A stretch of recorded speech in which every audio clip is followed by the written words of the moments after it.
ശ്രീമദ് ഭാഗവതം 1-ാം സ്കന്ധത്തിലെ 3-ാം അധ്യായം അവതാര വിഷയകമായ വർണ്ണന.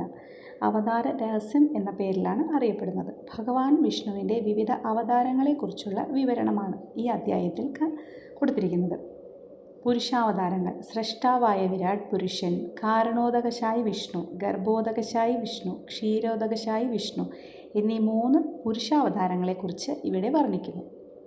ലീലാവതാരങ്ങൾ: ഭഗവാൻ ലോകരക്ഷാർത്ഥം സ്വീകരിച്ച വിവിധ അവതാരങ്ങളെ സൂതൻ മഹർഷിമാർക്ക് വിവരിച്ചു കൊടുക്കുന്നു.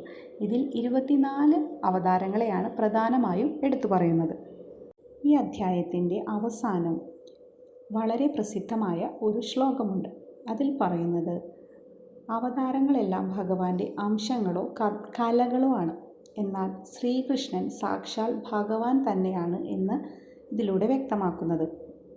ഈ അധ്യായത്തിൽ ഭഗവാന്റെ അനന്തമായ വൈഭവങ്ങളെ മനസ്സിലാക്കാനും ഭക്തി വർദ്ധിപ്പിക്കാനും സഹായിക്കുമെന്ന് വിശ്വസിക്കപ്പെടുന്നത്.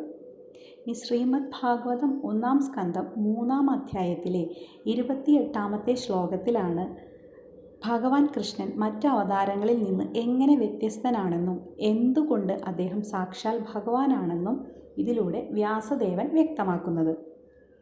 മറ്റ് അവതാരങ്ങൾ പലതും ഭഗവാന്റെ അംശങ്ങളോ അല്ലെങ്കിൽ കലകളോ ആണ്. ഉദാഹരണത്തിന്, ധർമ്മം നിലനിർത്താൻ വരാഹമായോ കൂർമ്മമായോ പരശുരാമനായോ ഭഗവാൻ അവതരിക്കുന്നു.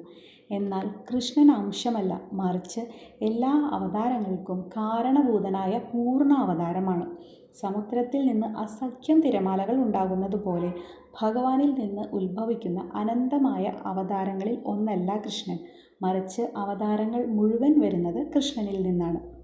ഭഗവാൻ എന്ന വാക്കിൻ്റെ അർത്ഥം ഐശ്വര്യ സമഗ്രൻ എന്നാണ്. 6 ഐശ്വര്യങ്ങൾ പൂർണ്ണമായി കുടികൊള്ളുന്നവനാണ് ഭഗവാൻ. അനന്തമായ ധനം, അനന്തമായ വീര്യം, അനന്തമായ യശസ്, അനന്തമായ സൗന്ദര്യം, അനന്തമായ ജ്ഞാനം, അനന്തമായ വൈരാഗ്യം.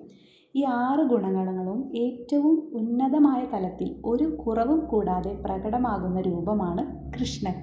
അതുകൊണ്ടാണ് അദ്ദേഹത്തെ സ്വയം ഭഗവാൻ എന്ന് വിളിക്കുന്നത്.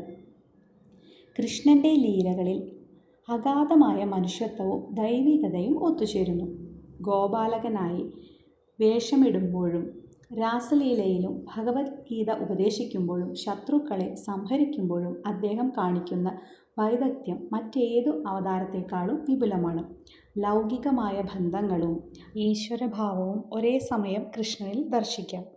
സൂര്യൻ എങ്ങനെയാണോ പ്രകാശത്തിൻ്റെ ഉറവിടമായത്, അതുപോലെ മറ്റെല്ലാ അവതാരങ്ങളുടെയും സ്രോതസ്സായ മൂലരൂപമാണ് കൃഷ്ണൻ.